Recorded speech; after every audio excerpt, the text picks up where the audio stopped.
Good morning, everyone. Mike McConville here, Stratford, Ontario, Canada. One more time for Stern Tech Workstations. Social isolation is not a new thing for me, man. I've been in my shop doing my thing for the last 30 years. But the next couple of weeks, I'll be just hunkering down here with my two TechDecks. So a couple of different things we got on the go here. This is the early 60s Gretsch that you saw in those previous videos. And I have my marker frets in there.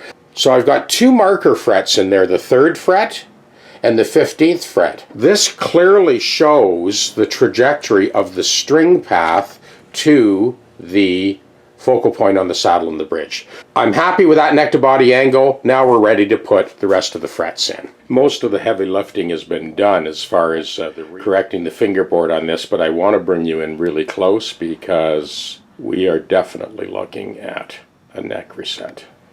I am going to flex this joint and you'll see what I mean.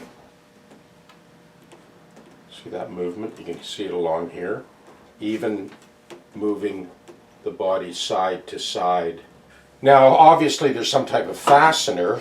The good thing is it's actually loose and there's obviously some type of fastener behind this, so we're going to have to open that up. Looks like a little black walnut plug or something, and I've seen this before in Gretsch guitars. So we'll expose that, whatever the fastener is under that piece of walnut, we'll expose that, remove it, and it looks like this neck should come off pretty clean.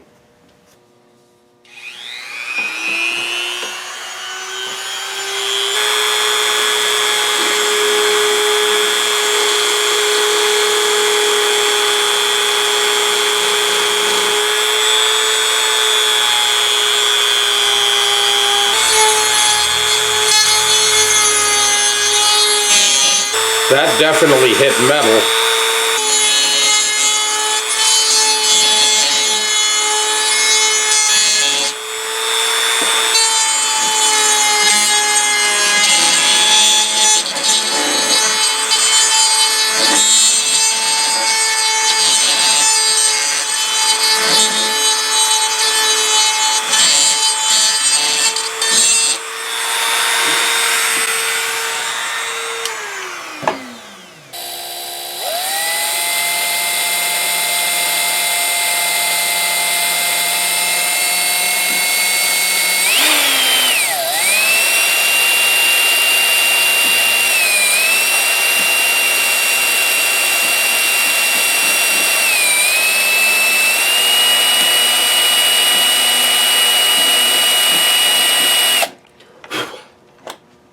Well, it's obviously a straight slot fastener. Let's just see what we got here.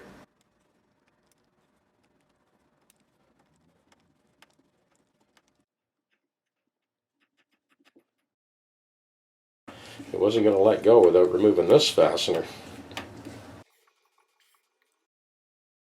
Okay, let's get this the rest of the way out.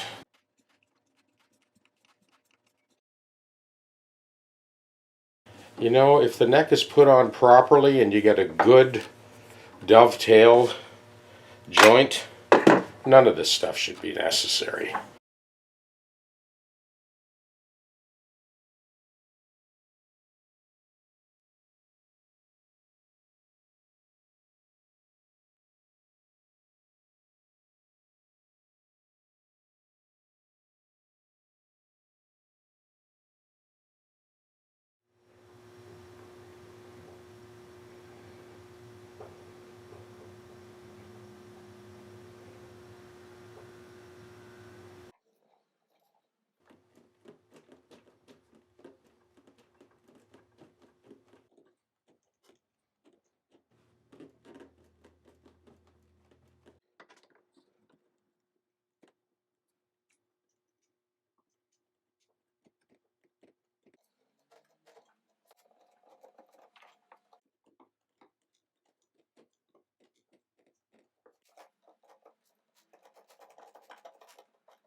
Okay, we got her off nice and clean, but before I go pulling this thing apart, I have a piece of 1/8 inch thick brass that I put up against the heel, and that 1/4 20 fastener just gently pushed up.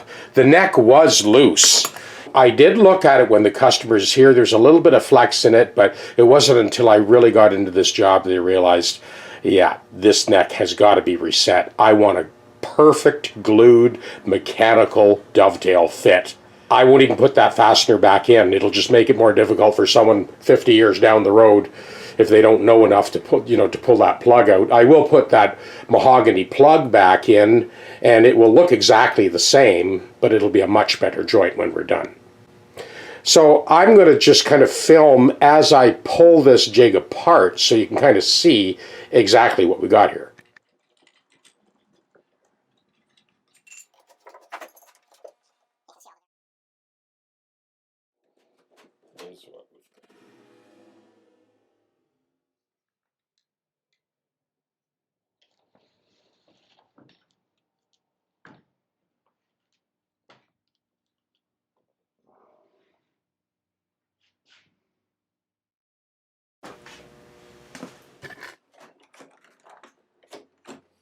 So that is what our dovetail looks like. There's the male portion. I'm going to clean that all up. We're going to put that back on, and you can see that even the screw they put in, it wasn't even centered. I'm not putting that screw back in. I'm just going to get a perfect dovetail joint. The female portion of the dovetail. So the good thing is we didn't have to use steam. The old hide glue was brittle enough just to let go under a little bit of force, a little bit of flexing. Oftentimes steam is necessary. In this case it wasn't, but when you do use steam, you end up losing another week or so just letting the parts dry out before you proceed. But with this one, we'll be able to keep right at it and get right to it. Well, now that that neck is off and came off so cleanly, I want to bring you in close and show you what I'm doing here. So I'm taking advantage of the fact that the neck is off. So what I have here is basically an open dovetail, bigger than that dovetail, on a tapered maple block. So now as I drive that fret home, we've got that maple block backing it up. I'm taking advantage of the fact that the neck is off, so I want to basically drive the frets in right past the heel. Then I'll re-glue the neck on. The rest of the frets will go in on the regular GPS neck assembly. It'll back it up as we drive those frets in. Here we go. So all those top frets are done. I'm going to put in another 1, 2, 3, probably 4 frets, and then we'll glue that neck back on.